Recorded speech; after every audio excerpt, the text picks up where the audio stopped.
نحمده ونصلي على رسوله الكريم أما بعد رب اشرح لي صدري ويسر لي أمري واحلل عقدة من لساني يفقهوا قولي دینی رہنمائی کی 27ویں مجلس میں سبھی سامعین کرام کی خدمت میں السلام علیکم ورحمۃ اللہ وبرکاتہ۔ اللہ تعالیٰ کا لاکھ لاکھ فضل و کرم اور انعام ہے کہ اس نے دینی رہنمائی کے اس سلسلے کو قبول فرمایا اور الحمدللہ اب تک 26 مجالس میں تقریباً 500 سوالوں کے جوابات عرض کیے گئے ہیں جو مختلف موضوعات سے متعلق ہیں، اور یہاں یہ وضاحت ضروری ہے کہ مسائل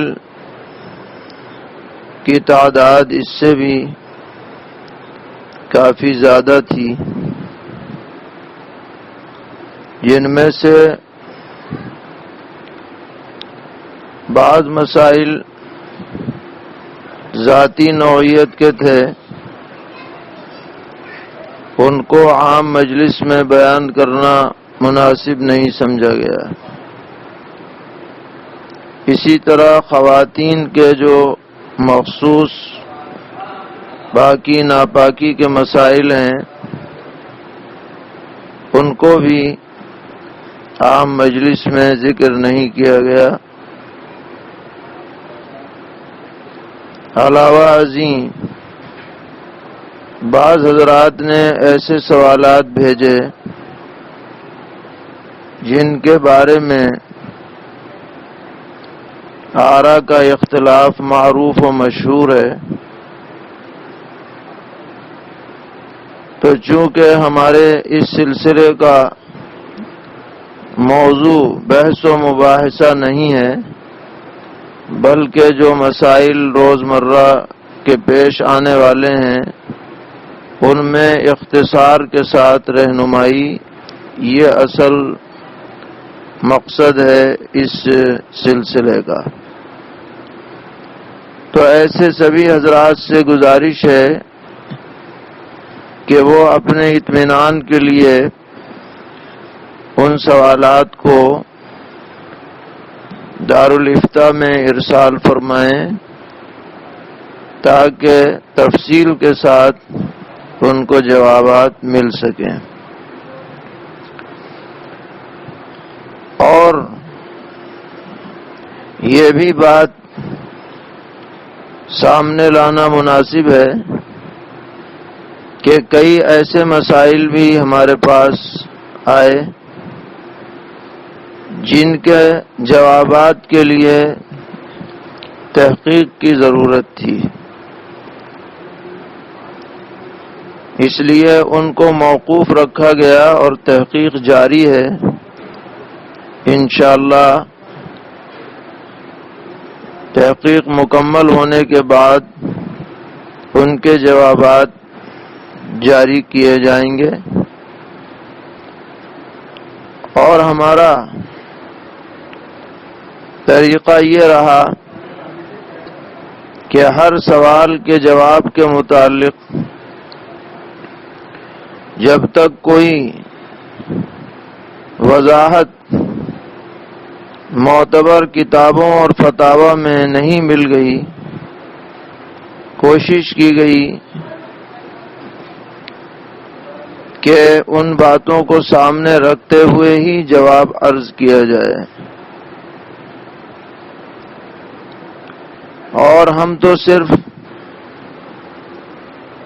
اکابر کی باتوں کو نقل کرنے والے ہیں، ہمارا یہ مقام ہرگز نہیں ہے کہ اپنی طرف سے کوئی بات لوگوں کے سامنے پیش کریں۔ اگر ہمارے ذریعے سے صحیح نقل لوگ تک پہنچ جائے تو یہ بھی بہت بڑی بات ہے، اللہ تعالیٰ قبول فرمائے۔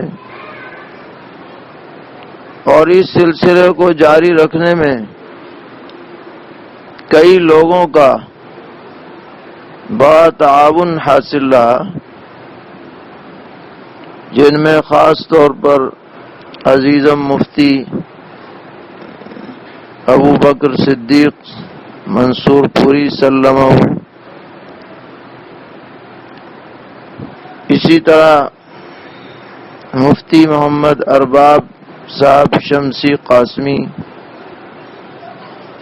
اور ہمارے عزیز سید محمد سعادت منصور پوری جو کافی دنوں سے تذکیر چینل چلا رہے ہیں پوری دل جمی کے ساتھ، محنت کے ساتھ۔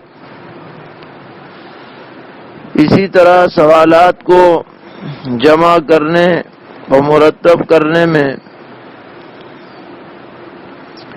مفتی عبدالحق رسول پوری اور مولوی محمد اسجد مظفر نگری سلمہما، ان کا بھی خاصا تعاون حاصل رہا۔ اور ایک اچھی بات یہ بھی ہوئی کہ مولوی مفتی محمد ابراہیم صاحب غازی آبادی جو کتاب النوازل کے مرتب بھی ہیں، انہوں نے ہر دن کی مجلس کو تحریری شکل بھی دے دی ہے، اور اس میں بہت محنت انہوں نے کی ہے۔ اسی طرح مفتی محمد علی قاسمی بنگلہ دیشی، انہوں نے بھی عنوانات کو مرتب کرنے کی کوشش کی۔ ہماری دعا ہے کہ اللہ تعالی ان سب معاونین کو بے حد جزائے خیر عطا فرمائے۔ اور آگے یہ سلسلہ ہر دن جاری رکھنا تو مشکل ہے، لیکن احباب کے تقاضے پر اللہ کی ذات پر بھروسہ کرتے ہوئے ہفتے میں ایک دن دینی رہنمائی اور تفسیر کا سلسلہ جاری رکھنے کا ارادہ کر لیا گیا ہے، اور یہ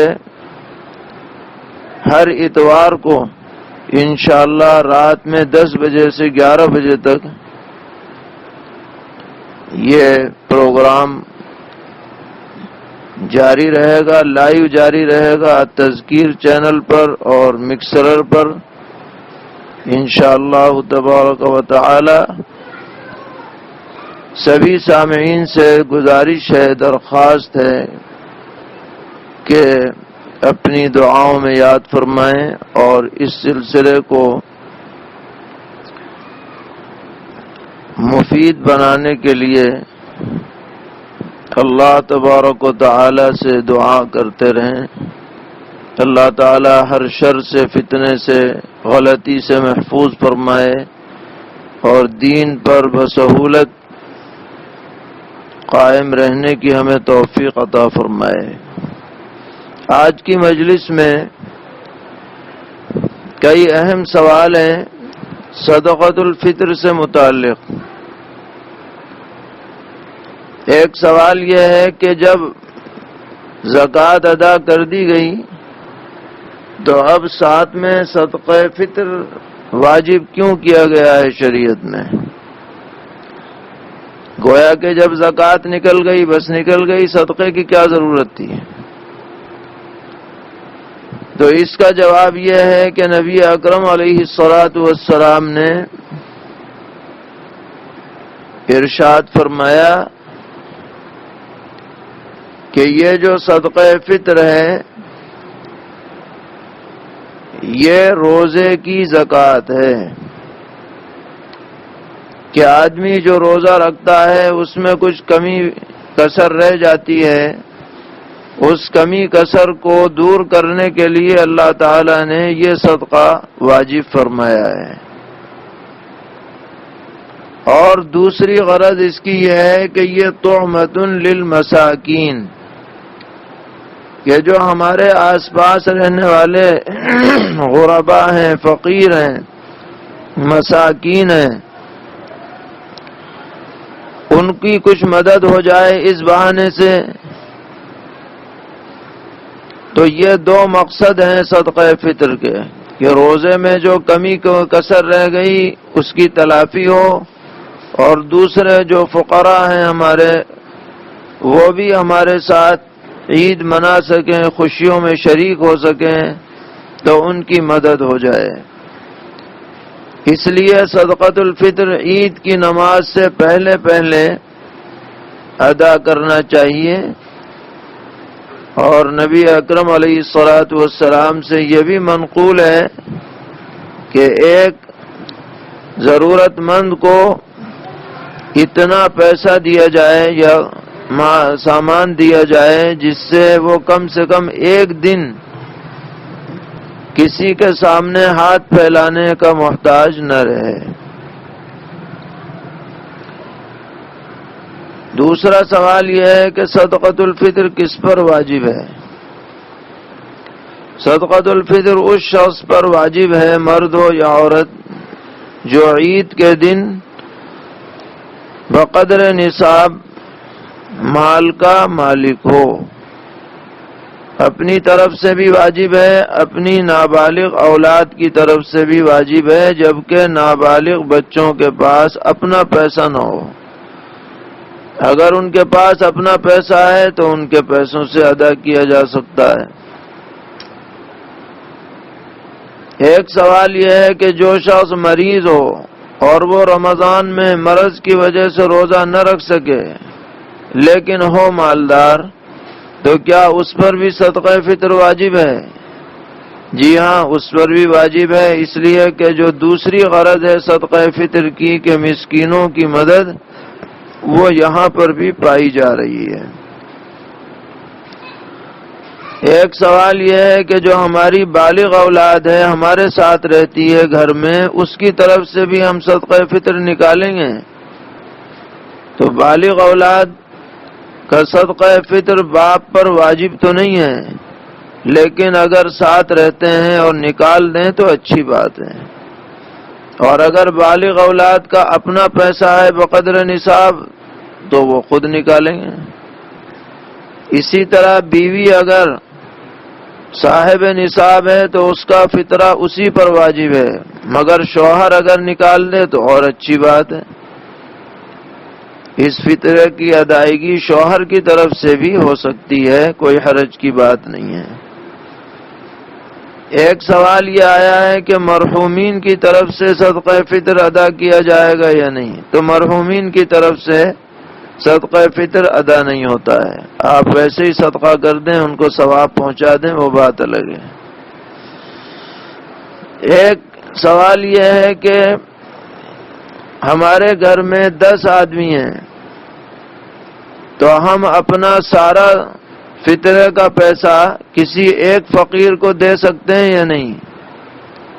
تو جواب یہ ہے کہ دے سکتے ہیں، کوئی حرج کی بات نہیں۔ مثلا آپ 50 روپے فی کس نکالیں، 500 روپے ہوں، ایک فقیر کو دے دیں، سب کی طرف سے ادا ہو جائے گا۔ ایک سوال ہے کہ سعودی عرب میں ایک شخص مقیم ہے، ملازمت کے لیے گیا ہوا ہے، تو وہ صدقہ فطر جو نکالے گا تو ہندوستان کے روپے کے حساب سے نکالے گا یا سعودی ریال کے حساب سے نکالے گا؟ تو فقہاء نے لکھا ہے کہ آدمی عید کے دن جہاں مقیم ہو وہیں کی قیمت کا اعتبار ہے، لہذا جب وہ سعودیہ میں مقیم ہے تو وہیں کے حساب سے صدقۃ الفطر اس پر لازم ہوگا، چاہے وہاں ادا کرے یا ہندوستان میں ادا کرے، حساب وہاں سے لگا لے اور روپیہ اسی مقدار میں ہندوستان میں خرچ کر دے، تب بھی کوئی حرج کی بات نہیں ہے۔ صدقۃ الفطر میں جو اور کشمش اور کھجور یہ تقریباً 3.5 کلو فی کس کے حساب سے نکالنا ہوتا ہے۔ اس لیے ہم مشورہ دیتے ہیں جن لوگوں کو اللہ تعالیٰ نے مالی وسعت زیادہ عطا فرما رکھی ہے، وہ بجائے گیہوں سے فطرہ نکالنے کے کھجور اور کشمش کے حساب سے فطرہ نکالیں تو زیادہ بہتر ہے۔ تو ایک آدمی کا فطرہ کوئی 600-700-800 روپے تک بیٹھے گا۔ جتنا زیادہ نکالیں گے انشاءاللہ اتنے ہی اجر و ثواب کے مستحق ہوں گے۔ ایک صاحب نے پوچھا ہے کہ ہمارے اوپر فطرہ واجب تو نہیں ہے، لیکن اگر ہم نکال دیں تو کیسا ہے؟ تو جواب یہ ہے کوئی حرج کی بات نہیں، اگر واجب نہیں ہے پھر بھی آپ نکال رہے ہیں تو اجر و ثواب تو پھر بھی ملے گا انشاءاللہ۔ اس لیے اگر ارادہ کر رہے ہیں 50 روپے ہے، کوئی بڑی بات بھی نہیں ہے، آدمی آسانی سے نکال سکتا ہے۔ ایک سوال یہ آیا ہے کہ آج کل جیسے کہ لاک ڈاؤن کا زمانہ چل رہا ہے تو عید کے دن ہمیں اپنے گھر میں شیر بنانی چاہیے یا نہیں؟ تو اس بارے میں عرض ہے کہ شریعت میں عید کے دن شیر بنانا کوئی لازم واجب کچھ نہیں ہے، بلکہ ہم نے تو یہ دیکھا ہے کہ یہ صرف ہمارے ہندوستان، پاکستان وغیرہ میں شیر بنانے کا دستور ہے۔ سعودی عرب وغیرہ میں یا دیگر ممالک میں اس طرح سے شیر نہیں بنائی جاتی جیسا کہ ہمارے ہاں بنتی ہے، اور شاید اس کی اصل یہ ہے کہ نبی اکرم علیہ الصلاۃ والسلام نے عید الفطر کے دن عیدگاہ جانے سے پہلے کھجور کھانے کو مستحب قرار دیا ہے۔ تو کھجور میٹھی ہوتی ہے، تو اسی کو دیکھ کر کے یہاں پر میٹھا بنانے کا رواج عید کے دن ہو گیا اور وہ پھر چل پڑا۔ تو یہ کوئی لازم ضروری نہیں ہے، لیکن اگر کوئی بنائے تو منع بھی نہیں ہے۔ اگر لاک ڈاؤن چل رہا ہے تو اس میں شیر بنانے میں تو کوئی رکاوٹ نہیں ہے، جو بنا سکے بنا لے، اور نہیں جی چاہ رہا ہے تو نہ بنائے۔ تو اس میں نہ کوئی ضروری ہے نہ غیر ضروری ہے۔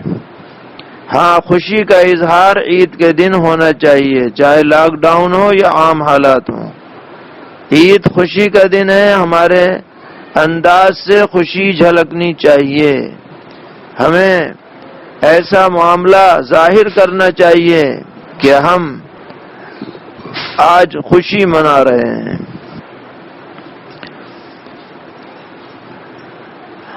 اور ایک صاحب نے سوال پوچھا ہے کہ غسل کرنے کا صحیح طریقہ کیا ہے؟ تو اگر گھروں کے اندر رہشتی زیور وغیرہ ہو اسے کھول کر کے دیکھ لیں،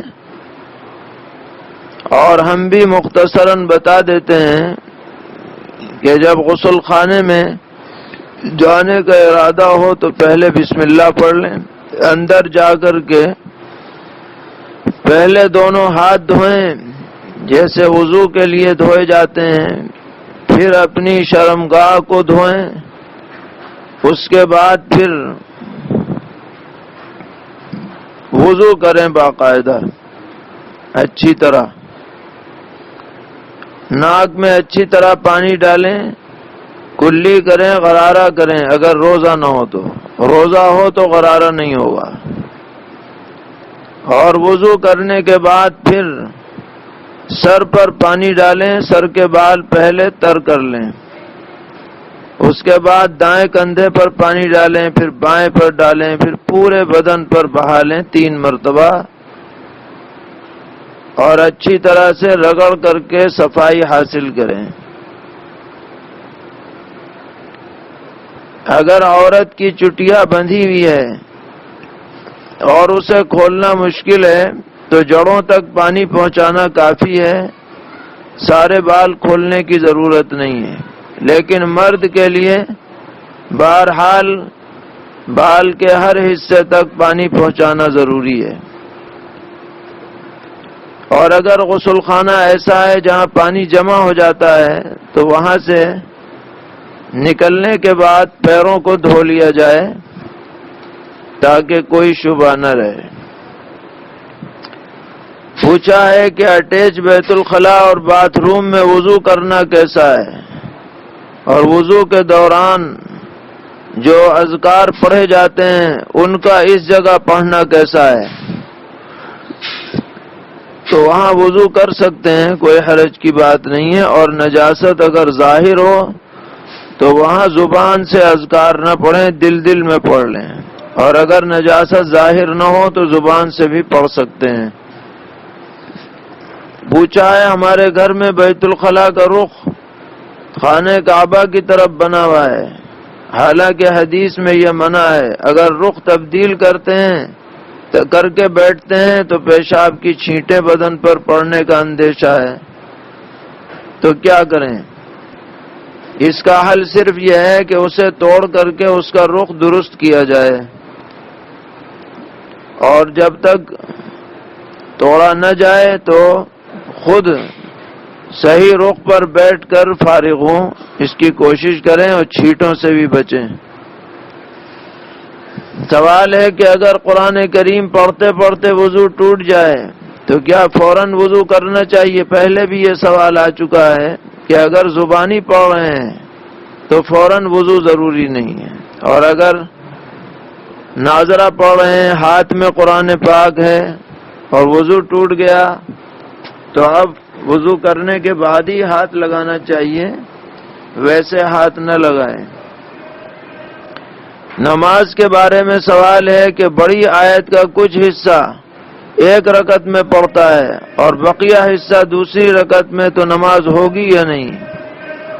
نماز تو ہو جائے گی، جیسے آیت الکرسی آدھی ایک رکعت میں پڑھ لی آدھی دوسری میں، لیکن ایسا کرنا بہتر نہیں ہے۔ بہتر یہی ہے کہ کم سے کم 3 آیتیں یا ایک لمبی آیت ایک رکعت میں پوری پڑھی جائے، یہی بہتر ہے۔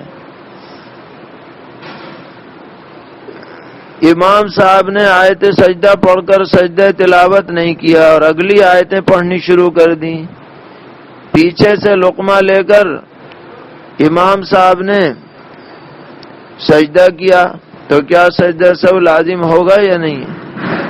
اگر 3 آیتوں کے اندر سجدہ کر لیا ہے تو سجدہ سہو لازم نہیں ہے۔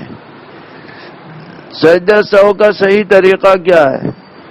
سجدہ سہو کا طریقہ یہ ہے کہ آخری قعدے میں اتحیات پڑھنے کے بعد ایک طرف سلام پھیر دیں، دائیں طرف، پھر 2 سجدے کریں، اس کے بعد بیٹھ کر پھر اتحیات پڑھیں، درود شریف پڑھیں، دعا پڑھیں اور پھر سلام پھیریں۔ اس طرح سے سجدہ سہو ادا ہوگا۔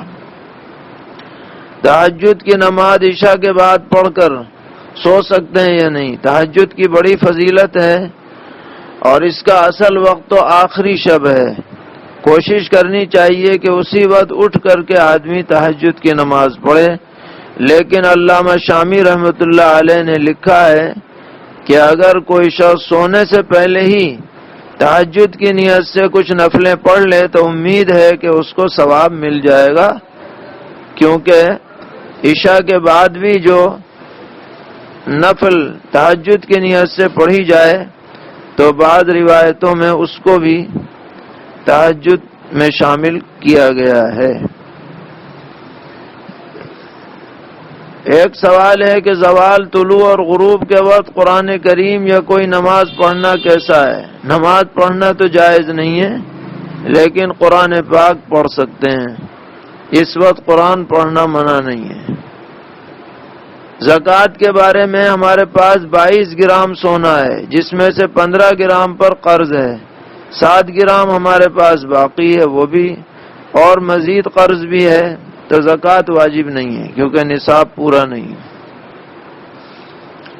ایک سوال ہے کہ گھر کے ذمہ دار حضرات زکوٰۃ ادا کرتے ہیں، لیکن ہمارے پاس کچھ ذاتی پیسہ بھی ہے جس کا ذمہ داروں کو علم نہیں، لہذا اس رقم کی زکوٰۃ ہم ادا کریں گے یا نہیں؟ اگر آپ صاحب نصاب ہیں تو آپ کو ادا کرنی ہوگی۔ اگر کسی کے پاس صرف 6 تولہ سونا ہے، چاندی بالکل نہیں، روپیہ بالکل نہیں، تو زکوٰۃ واجب ہے یا نہیں؟ زکوٰۃ واجب نہیں ہے۔ ایک سوال ہے کہ میرے پاس 4 تولہ سونا ہے تو میرے اوپر زکوٰۃ واجب ہے یا نہیں؟ زکوٰۃ واجب نہیں ہے۔ سوال ہے کہ لے پالک کو زکوٰۃ دینا جائز ہے یا نہیں؟ اگر وہ ضرورت مند ہو، محتاج ہو تو دے سکتے ہیں، کوئی حرج نہیں ہے۔ لے پالک بیٹا سگے بیٹے کے درجے میں نہیں ہے، سگے بیٹے کو دینا جائز نہیں۔ ملازمین کی تنخواہوں سے جو رقم فنڈ کے نام پر کاٹی جاتی ہے، جو ریٹائر ہونے کے بعد ملتی ہے، اس پر زکوٰۃ واجب ہے یا نہیں؟ اس پر زکوٰۃ نہیں ہے۔ جب ملے گی اس کے بعد جب حساب لگایا جائے گا تب واجب ہوگی، پچھلے سالوں کی زکوٰۃ واجب نہیں ہوگی۔ ہمارے پاس شادی کے لیے پیسے رکھے ہوئے ہیں اور شادی لاک ڈاؤن کی وجہ سے مؤخر ہو گئی تو ان پر زکوٰۃ واجب ہوگی یا نہیں؟ جی ہاں، واجب ہے، زکوٰۃ دینی ہوگی۔ شادی کو ابھی 5 مہینے ہوئے ہیں تو شادی میں جو زیور ہمیں ملے ہیں ان کی زکوٰۃ واجب ہے یا نہیں؟ نیز اگر لڑکی والوں نے 1 سال پہلے سے زیور بنوا رکھا تھا تو اس کی زکوٰۃ کون ادا کرے گا؟ جب تک وہ لڑکی کے والدین کی ملکیت میں تھا تو زکوٰۃ کا حساب ان کے ذمہ ہے، اور جب لڑکی کی ملکیت میں آ گیا وہ زیور تو اسی دن سے اس کا حساب شروع ہوگا، اگر وہ پہلے سے لڑکی صاحب نصاب نہ رہی ہو۔ جب اگلا سال آ جائے گا تو اس پر زکوٰۃ واجب ہوگی، اور اگر وہ پہلے سے صاحب نصاب تھی پھر یہ زیور بھی مل گیا تو حسب معمول وہ سال کا جب حساب لگائے گی تو اس میں اس زیور کو بھی شامل کرے گی۔ ہمارے پاس کچھ ریال رکھے ہوئے ہیں لیکن ہم کرنسی بدلوانا نہیں چاہتے تو اس کی زکوٰۃ کس طرح ادا کی جائے گی؟ آپ اس کی قیمت لگا لیں کہ روپے کتنے بنیں گے، اسی حساب سے زکوٰۃ نکال دیں، زکوٰۃ واجب ہے۔ کیا کسی ضرورت مند کو زکوٰۃ کا پیسہ دیتے ہوئے زکوٰۃ کی وضاحت کرنی ضروری ہوتی ہے؟ ضروری کچھ نہیں ہے، آپ ہدیے کے نام سے دیں، عیدی کے نام سے دیں، سب سے زکوٰۃ ادا ہو جائے گی۔ جو لوگ صدقے کے مستحق ہیں کیا انہیں زکوٰۃ دی جا سکتی ہے؟ جی ہاں، دی جا سکتی ہے، جو ضرورت مند ہیں، محتاج ہیں۔ ایک اہم سوال ہے کہ بیوی کا مہر جو اب تک ادا نہیں کیا گیا، کیا زکوٰۃ کی ادائیگی کے وقت اس کو کل مال میں سے منہا کیا جائے گا؟ تو اس میں یہ تفصیل ہے کہ جو مہر معجل ہے، معجل کا مطلب فوری طور پر ادا کرنے کا معاملہ کیا گیا ہے،